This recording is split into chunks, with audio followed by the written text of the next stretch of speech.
और वो भेड़ें जो हैं वो ऐसी हैं कि 40-35-40 हज़ार से लेकर के लाख रुपए तक की भी तैयार कर सकते हो आप। 1-1.5 साल का है। इस गाय के पीठ के ऊपर सूर्य केतु नाड़ी है। ये जो सामने जो गाय खड़ी, इसका वजन 18 किलो नहीं है, लेकिन जब ब्याती है तो 18 लीटर दूध दोनों टाइम का देती है। वो जो मैं प्रधानमंत्री जी से मैंने निवेदन किया कि आप दुगनी की बात करते हैं, मैं 10 गुने का रास्ता जानता हूँ। साथियों, जय गौ माता, जय गोपाल।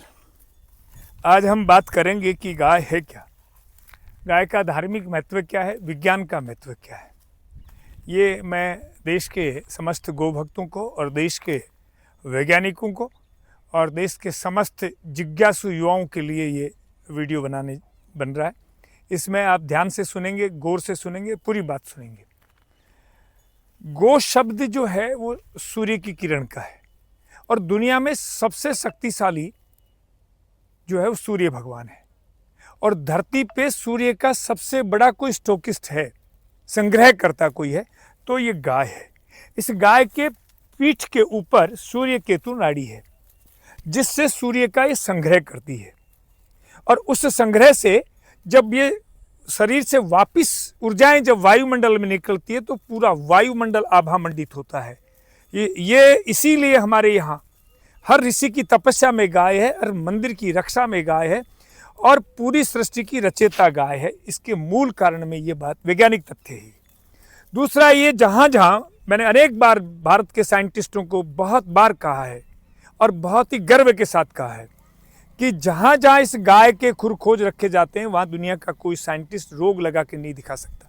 और इसका मूल कारण यही है, जब गाय के शरीर में सूर्य उतरता है तो इसके खुरों के द्वारा पूरी धरती को जो है रोगाणु मुक्त कर देता है। इसलिए हमारे ऋषि ने कहा है कि गाय के खुर में सर्प का वास है। मैंने खूब साल ऊंचे नीचे किया, कोई पता नहीं लगा सर्प का, तो लेकिन एक बात का प्रमाण मिला कि ये धरती में इसके खुरों में इतनी बड़ी ताकत है कि पूरी धरती को रोगाणु मुक्त कर सकते हैं। दुनिया का कोई साइंटिस्ट इसके खुर खोज रखी जगह पे रोग लगा के नहीं दिखा सकता। ये प्रमाणिक सत्य है।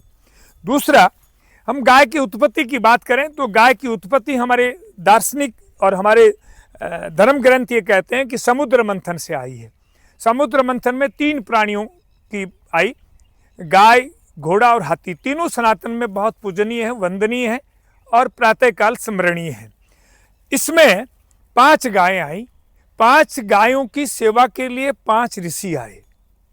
सनातन में जो जातियों का घमंड करते, जाति गौरव है, निश्चित होना चाहिए, लेकिन जाति श्रेष्ठ ही बताने वाले लोगों को मैं बता देना चाहता हूं कि सनातन की जितनी भी जातियां हैं उन 5 ऋषियों के 250 उपगोत्र बने, उन्हीं की संतानें हैं। हमारे यहाँ शादी ब्याह में जब बच्ची और बच्चे से पूछा जाता है कि गोत्र क्या है, तो आजकल के नौजवान जाति को गोत्र बता देते हैं। जाति में भी सब जो सिस्टम जो बने हुए हैं उनको गोत्र बता देते हैं। गोत्र वो नहीं है। गोत्र वो है कि आपका उन 250 ऋषियों में से किस ऋषि के साथ संबंध है, किस ऋषि के साथ में आपकी बात है, तो वो गोत्र है। इसलिए गोत्र का अभिप्राय समझेंगे, भारतीय संस्कृति को समझेंगे, गाय के महत्व को समझेंगे। ये हमारी जितनी भी गौ माताएं हैं इनमें कोई रस्सी नहीं डाली जाती, जिसको नाम से बुलाते हैं वो आते हैं। और वो देखो नंदी है, वो उत्तम नस्ल का जो है वो साहिवाल नंदी है हमारा। सीधा शायर है, कोई गले में लटक जाओ, गले में लेट जाओ, पैरों पे लटक जाओ, कोई सिर हिलाना भी जानती नहीं है। ये जो सामने जो गाय खड़ी, इसका वजन 18 किलो नहीं है, लेकिन जब ब्याती है तो 18 लीटर दूध दोनों टाइम का देती है। ऐसी अद्भुत क्षमतावान जो है, इनके एक के भी रस्सी डालने का कोई काम नहीं है, ये भ्रमण करती है।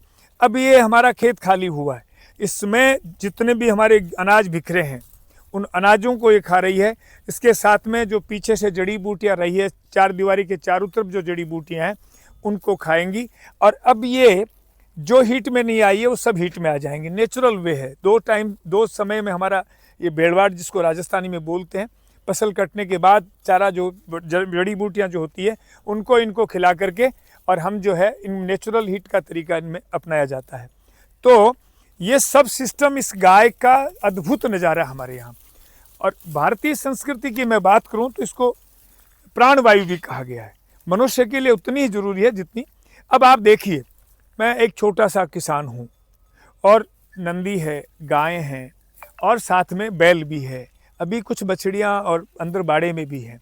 करीब 30 35 गोवंश हमारे पास में है। हमारे पास में ऊँट भी है, बैल भी है, भेड़ बकरियां भी। भेड़ें हमारी देखो आप, अभी बच्चा दिया उस भेड़ ने। तो ये फोकट में इन गायों की संगी रहती है। वो जो मैं प्रधानमंत्री जी से मैंने निवेदन किया कि आप दुगनी की बात करते हैं, मैं 10 गुने का रास्ता जानता हूँ, तो उस 10 गुने के रास्ता जानता ही नहीं हूँ मैंने यहाँ जोर की ढाणी में प्रैक्टिकल किया कि आए वो देखे सीखे कि 10 गुना आय कैसे हो सकती है, उसका एक मॉडल खड़ा किया है। तो उसमें भेड़ और बकरी भी इसमें सहायक हैं। भेड़ें जो है इसके साथ चरती रहती हैं, और वो भेड़ें जो हैं वो ऐसी हैं कि 40 हज़ार से लेकर के लाख रुपए तक की भी तैयार कर सकते हो आप 1-1.5 साल के अंदर। तो वो उत्तम नस्ल की और बहुत अच्छे पैसे देने वाली नस्ल की भेड़ें हैं। इस तरह से हमारे पास अनेक संसाधन हैं जिनसे हम हमारी इनकम को जो है वो 10 गुना कर सकते हैं। तो ये गाय पूरे खेत में, इन्हीं के गाय के गूंत और गोबर से जो है हम खेती करते हैं, और इसी गाय के गूंत गोबर से हम हमारे घरों का लेपन करते हैं, जिसमें लोगों के पेंट करने के लाखों रुपए लगते हैं, और हमारे यहाँ गोबर लगता है। तो पूरी दिनचर्या हमारे यहाँ जोर की ढाणी में आप देखेंगे गाय आधारित खेती और गाय आधारित हमारी जीवन पद्धति। मनुष्य गाय आधारित कैसे हो सकता है? इसी गाय की ताकत पे मैं अक्सर लोगों से कहता हूँ कि प्रधानमंत्री जी हमारे यहाँ 5 साल तक भी गेट पे ताला लगवा दें तो हम गेट से बाहर झांकेंगे नहीं, सिर्फ इस गाय की ताकत से। तो इसलिए ये अनोखी ताकत है, ये अनोखी जो है चीज़ें हैं। तो ये संगम है, ये पूरे खेत में। अब हमारे पूरे खेत खाली हो गए और पूरे खेत के चप्पे चप्पे पे गाय के पैर रखवाए जाएंगे। इस धरती को पावन धरा बनाया जाएगा। इसीलिए हमारे ऋषियों ने जो जहाँ तपस्या की, संगोष्ठी का अर्थ होता है गायों के बीच चर्चा करना, उस संगोष्ठी हमारे यहाँ दिनचर्या दिन भर होती रहती है, आने जाने वालों की लाइन लगी रहती है। तो उनके साथ में इस गाय के सानिध्य में संगोष्ठी और इस देश की विराट परंपराओं को पुनर्जीवित करने की बातें होती रहती है। इन सब बातों के साथ में जय गौ माता, जय गोपाल।